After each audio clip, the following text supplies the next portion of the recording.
Hi అండి. నమస్తే. Welcome back to another vlog in Shannu's kitchen. ఇవాల్టి వ్లాగ్ వచ్చేసి kitchen counter top cleaning. Morning breakfast recipes and lunch box preparation మొత్తం అయిపోయాక తీస్తున్న వీడియోస్ ఇవి. ఈ కిచెన్ కౌంటర్ టాప్ అనేది నేను డైలీ క్లీన్ చేసుకుంటాను. కాకపోతే వారంలో ఒకసారి మాత్రం డీప్ క్లీనింగ్ పెట్టుకుంటాను. ఈ విధంగా వారంలో ఒకరోజు డీప్ క్లీనింగ్ పెట్టుకుంటే కనుక మనకి వస్తువులు అనేవి ఏవైనా సరే ఎక్కువగా జిడ్డు పట్టకుండా, మరకలు అలాగే ఉండిపోకుండా కిచెన్ అంతా చాలా నీట్గా కనిపిస్తుంది. సో ఇదైతే కిచెన్లో ఒక సైడ్ కౌంటర్ టాప్, మిక్సీతో సహా అన్నీ క్లీన్ చేసుకుంటున్నాను. ఈ విధంగా క్లీన్ చేసుకోవడం వల్ల ఎప్పటికప్పుడు చూడటానికి కూడా చాలా నీట్గా ఉంటుంది. ఈ విధంగా ఒక సైడ్ క్లీన్ చేసుకున్న తర్వాత ఇది వచ్చేసి మరొక సైడు, ఇది వచ్చేసి గంజి, శారీస్కి పెట్టడానికి గంజిని ఉడకబెట్టుకున్నాము. ఇవన్నీ ఒకవైపుకి తీసేసి, అంటే మార్నింగే కర్రీ ప్రిపరేషన్ అంతా అయిపోతుంది కాబట్టి మాకు ఆఫ్టర్నూన్ ఎక్కువ పని ఉండదు. జస్ట్ అన్నం ఒకటి ప్రిపేర్ చేసుకుంటే సరిపోతుంది. సో ఇవన్నీ పక్కకు తీసేసి ఇది మొత్తం తుడిచేసుకుంటున్నాను. మరీ ఎక్కువగా జిడ్డుగా అనిపిస్తే కనుక నేను సోప్, గిన్నెలు కడిగే సోప్ అలాంటివి యూజ్ చేస్తాను. లేకపోతే నార్మల్ తడిగుడ్డతోనే క్లీన్ చేస్తాను. నేను ప్రతిరోజు క్లీన్ చేస్తుంటాను కాబట్టి నా కిచెన్ అనేది ఎక్కువ జిడ్డుగా అలా ఉండదు, ఎప్పుడు నీట్గానే ఉంటుంది.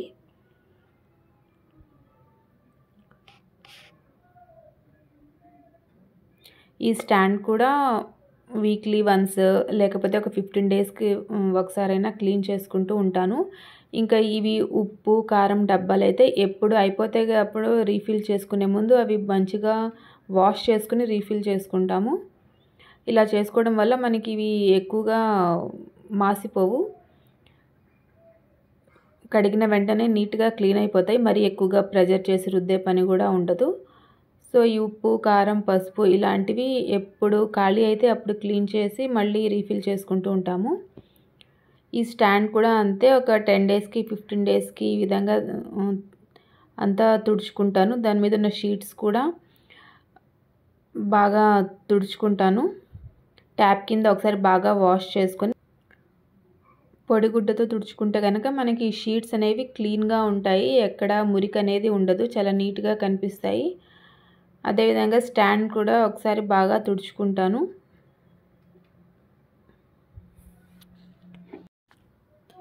ఈ విధంగా క్లీన్ చేసుకోవడం వల్ల ఇవి ఎక్కువగా జిడ్డు పట్టకుండా ఉంటాయి. ఎందుకంటే ఇది స్టవ్ పక్కనే ఉండేవి కాబట్టి తొందరగా జిడ్డు పట్టినట్టు అయిపోతాయి. ఈ విధంగా 10 డేస్కి 15 డేస్కి తుడుచుకోవడం వల్ల ఇవి జిడ్డు పట్టకుండా క్లీన్గా ఉంటాయి.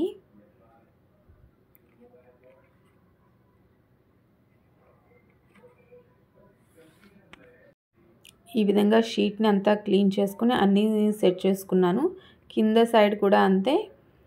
ఇవి వచ్చేసి కింద సైడ్ టీ, కాఫీ, పంచదార డబ్బాలు, పోపు డబ్బాలు ఉంటాయి. ఇవి కూడా ఎప్పుడు అయిపోతే అప్పుడు క్లీన్ చేసుకొని రీఫిల్ చేసుకుంటూ ఉంటాను. ఇలా చేసుకోవడం వల్ల మనకి ఎప్పుడు ఈ స్టవ్ పక్కన ఉండేవి కాబట్టి ఎక్కువగా జిడ్డు పట్టకుండా నీట్గా ఉంటాయి. ఈ స్టాండ్ మొత్తం తీసేసి ఆ స్టాండ్ పెట్టే ప్లేస్లో కూడా మంచిగా క్లీన్ చేసుకుంటున్నాను. ఈ విధంగా దుమ్ము, జిడ్డు ఏమైనా ఉన్నా కానీ మంచిగా క్లీన్ అయిపోతుంది. ఈ విధంగా శుభ్రంగా క్లీన్ చేసుకుని ఎక్కడ వస్తువులు అక్కడ పెట్టేసుకుంటాను. ఇలా చేసుకోవడం వల్ల కిచెన్ కౌంటర్ టాప్ అనేది ఎప్పుడూ క్లీన్గా ఉంటుంది, చూడడానికి నీట్గా ఉంటుంది.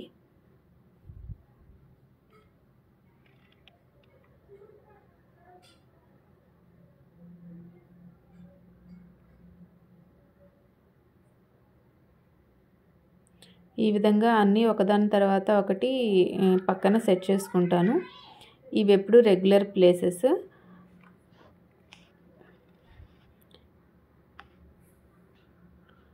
పాలు, పెరుగు, నెయ్యి ఇవన్నీ ఇక్కడే ఉంటాయి ఎప్పుడు. ఇవన్నీ వీటి రెగ్యులర్ ప్లేసెస్ అవి. సో అక్కడ పెట్టేసుకున్నాను. ఇప్పుడు నెక్స్ట్ వచ్చేసి స్టవ్ క్లీనింగ్. ఇప్పుడు నేను ఇది క్లీన్ చేసేది క్యాస్ట్ ఐరన్ తవా. ఇది వాడిన ప్రతిసారి నేను క్లీన్ చేసుకుని ఐరన్ అప్లై చేసుకొని పెట్టుకుంటాను. ఇలా పెట్టుకోవడం వల్ల మనకి ఈ క్యాస్ట్ ఐరన్ తవా అనేది లాంగ్ టైం పనికొస్తుంది. దోశలు కూడా వేసిన ప్రతిసారి నీట్గా వస్తాయి. సో సో ఈ క్యాస్ట్ ఐరన్ లాంటివి ఏంటంటే వాడిన ప్రతిసారి మనం ఈ విధంగా క్లీన్ చేసుకుని ఆయిల్ అప్లై చేసుకుంటే చాలా రోజుల వరకు ఉంటాయి, లాంగ్ లైఫ్ ఉంటుంది వాటికి. సో ఇదైతే క్లీన్ చేసుకుంటున్నాను స్టవ్ని. వీక్లీ వన్స్ నేను దీన్ని డీప్ క్లీన్ చేసుకుంటాను. అంటే బాగా కొంచెం స్టీల్ ప్లేస్లో కొంచెం స్క్రబ్బర్తో రుద్ది ఈ విధంగా క్లీన్ చేసుకుంటాను. నార్మల్ రోజు అయితే తడిగుడ్డుతో క్లీన్ చేసుకుంటాను. వీక్లీ వన్స్ మాత్రం ఈ విధంగా క్లీన్ చేసుకోవడం వల్ల మనకి జిడ్డు ఎక్కడైనా పట్టినా కానీ ఈజీగా వదులుతుంది. లిక్విడ్స్ కూడా చాలా వస్తున్నాయి మార్కెట్లో, కానీ నేను ఇంతవరకు ఎటువంటి లిక్విడ్ వాడలేదు. జస్ట్ సోప్తోనే ఇలా క్లీన్ చేసుకుంటాను. ఈ విధంగా బాగా రుద్దిన తర్వాత ఇంకేమైనా కొంచెం గట్టిగా పోలేదు అనుకుంటే కనుక స్టీల్ స్క్రబ్బర్ తీసుకొని దాంతో రుద్దుతాను. అది కూడా స్టీల్ ప్లేట్స్ మీదనే. గ్లాస్ మీద అయితే నేను అసలు స్టీల్ స్క్రబ్బర్ అనేది అస్సలు యూస్ చేయను, లైన్స్ పడతాయి అని చెప్పేసి. ఈ విధంగా అన్ని మూతల మీద స్టీల్ స్క్రబ్బర్తో క్లీన్ చేసుకుని ఇప్పుడు తడిగుడ్డతో మంచిగా క్లీన్ చేసుకుంటాను. ఈ విధంగా చేసుకోవడం వల్ల మనకి ఏమైనా పాలు పొంగిన మరకలు మనం చూసుకోక ఎండిపోయినా కానీ క్లీన్ అయిపోతాయి. చూడ్డానికి స్టవ్ కూడా కొత్త దానిలా ఎప్పుడు నీట్గా ఉంటుంది. కుక్ చేసిన ప్రతిసారి నేను స్టవ్ క్లీన్ చేసుకుంటాను. అందువల్ల నా స్టవ్ కానీ కిచెన్ కానీ ఎప్పుడు అంత మురికిగా కనిపించవు, చాలా నీట్గా కనిపిస్తాయి. ఈ విధంగా 1కి 2 సార్లు తడిగుడ్డ తుడుచుకొని ఆ తర్వాత పొడిగుడ్డతో తుడుచుకుంటాను. స్టవ్ క్లీన్గా ఉంటేనే ఏమైనా వంట చేయాలన్నా ఇంట్రెస్ట్ వస్తుంది. సో నేను ఎప్పుడు స్టవ్ని అయితే క్లీన్గా పెట్టుకుంటాను.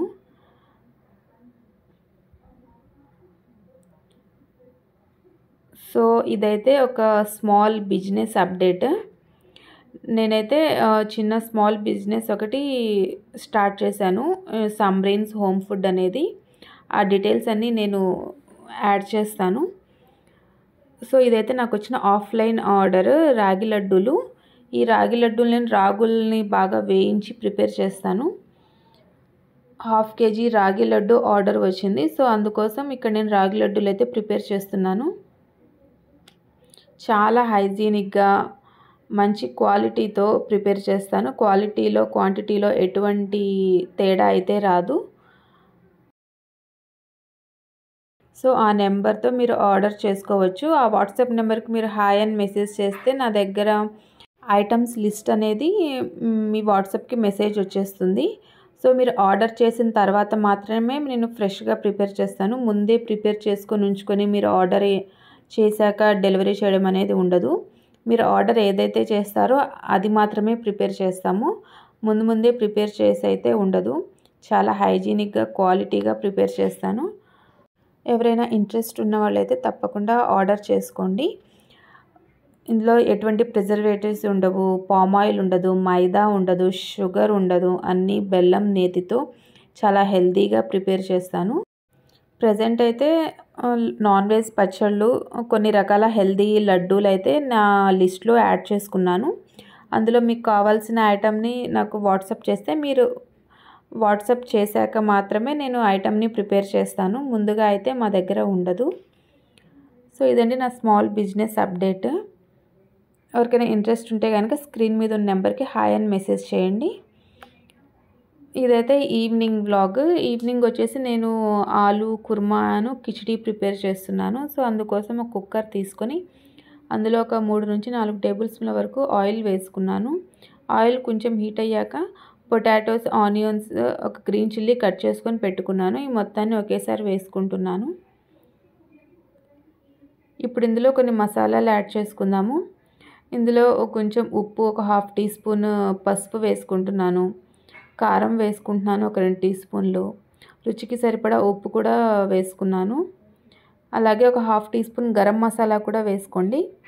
ఆలు కుర్మాలో గరం మసాలా టేస్ట్ అనేది చాలా బాగుంటుంది.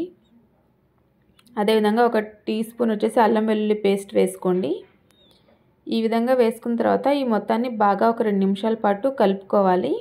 ఈ అల్లం వెల్లుల్లి పేస్ట్ అనేది కొంచెం పచ్చి వాసన అంతా పోవాలి కాబట్టి ఒక 2 నిమిషాలు బాగా కలుపుతూ ఉడికించుకోండి. ఈ విధంగా 2 మినిట్స్ బాగా ఉడికించుకున్న తర్వాత ఇప్పుడు ఇందులో కొబ్బరి గసగసాల పేస్ట్ వేసుకుంటున్నాను. ఇది వేసుకోవడం వల్ల ఈ ఆలూ కుర్మా టేస్ట్ అనేది చాలా బాగుంటుంది. సో గసగసాలు, ఎండు కొబ్బరి లేదా పచ్చి కొబ్బరి ఏదైనా వేసుకోవచ్చు, పేస్ట్ చేసుకొని వేసుకోండి. ఇలా వేసుకున్న తర్వాత కూడా ఒక 2 నిమిషాలు బాగా కలుపుతూ ఉడికించుకోండి. ఈ విధంగా కొంచెం కలుపుతూ ఉడికించుకున్న తర్వాత ఇప్పుడు ఇందులో వాటర్ యాడ్ చేసుకోవాలి. నేను మిక్సీ జార్ని తులిపి ఇందులో వాటర్ యాడ్ చేసుకుంటున్నాను. ఈ విధంగా ఒక కప్పు వాటర్ యాడ్ చేసుకోండి సరిపోతుంది. ఒక 2 నుంచి 3 విజిల్స్ వచ్చేంత వరకు ఉడికించుకోండి. ఈ పాయింట్లో ఏమైనా ఉప్పు కారం తక్కువైతే కనుక యాడ్ చేసుకోవచ్చు. ఈ ఆలూ కుర్మా కిచిడీలోకే కాదండి, పులావ్లోకైనా చాలా బాగుంటుంది. సో ఇప్పుడైతే ఈ కుక్కర్ని మరొక స్టవ్ మీద చేంజ్ చేసేసి ఇప్పుడు ఒక కిచిడీ అయితే ప్రిపేర్ చేసుకుంటున్నాను. ఒక బౌల్ పెట్టుకున్నాను స్టవ్ మీద. ఇందులో ఒక 2 నుంచి 3 టేబుల్ స్పూన్ల వరకు ఆయిల్ వేసుకుంటున్నాను.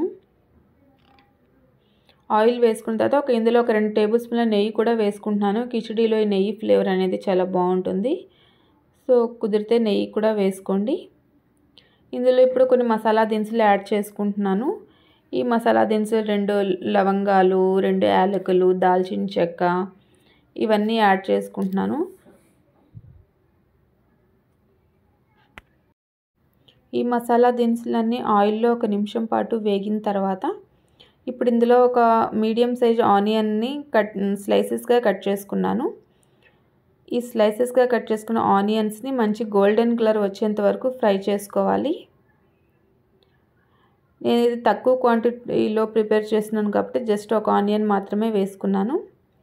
ఇదైతే పక్కన కిచిడీలోకి పెసరపప్పు వేసుకోవాలి కదా, ఆ పెసరపప్పుని అయితే ఫ్రై చేసుకుంటున్నాను.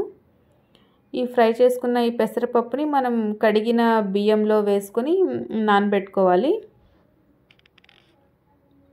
సో ఈ విధంగా ఆనియన్స్ అనేవి మంచిగా ఫ్రై అయిన తర్వాత ఇందులో ఒక 2 టీ స్పూన్ల అల్లం వెల్లుల్లి పేస్ట్, ఒక 2 గ్రీన్ చిల్లీ వేసుకొని ఈ అల్లం వెల్లుల్లి పేస్ట్ పచ్చివాసన పోయేంత వరకు మనం ఫ్రై చేసుకోవాలి. ఈలోపు మనకి పెసరపప్పు కూడా మంచిగా ఫ్రై అయిపోయింది. సో ఇది నేను రైస్లో వేసేసుకుంటున్నాను. ఇప్పుడు ఇందులో కొంచెం కొత్తిమీర పుదీనా కూడా యాడ్ చేసుకోండి. మరి ఎక్కువగా అవసరం లేదండి, కిచిడీకి చాలా తక్కువగా అవసరం పడతాయి. కొంచెం కొంచెం వేసుకుంటే సరిపోతుంది. ఇవి కూడా కొంచెం ఒక 2 నిమిషాల పాటు ఈ ఆయిల్లో మంచిగా ఫ్రై చేసుకోండి. ఈ విధంగా పుదీనా, కొత్తిమీర కూడా కొంచెం ఫ్రై చేసుకున్న తర్వాత ఇప్పుడు ఇందులో మనం వాటర్ యాడ్ చేసుకోవాలి. 1 గ్లాస్కి 2 గ్లాసుల చొప్పున వాటర్ యాడ్ చేశాను.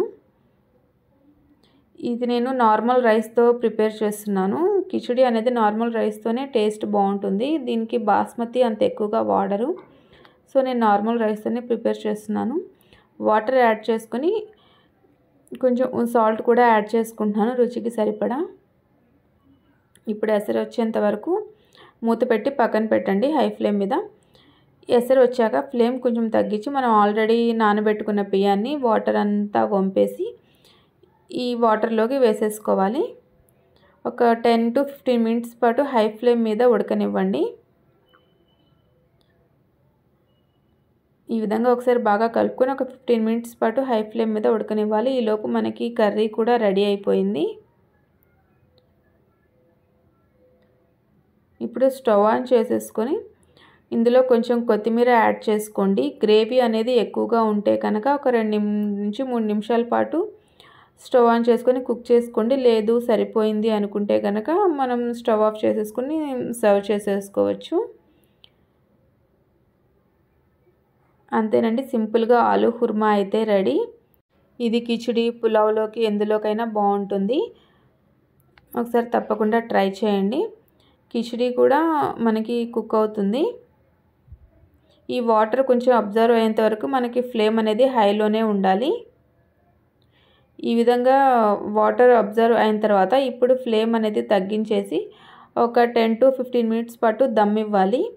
ఈ విధంగా దమ్ ఇస్తేనే మనకి రైస్ అనేది పొడి పొడిలాడుతూ మంచిగా వస్తుంది. సో టోటల్గా ఒక 10 మినిట్స్ తర్వాత తీసి చూస్తే మనకి కిచిడీ అయితే రెడీ అండి. టేస్టీగా రైస్ కూడా చాలా పొడి పొడిలాడుతూ చాలా బాగుంది. సో తప్పకుండా ఈ కిచిడీ రెసిపీని అయితే ఒకసారి ట్రై చేయండి.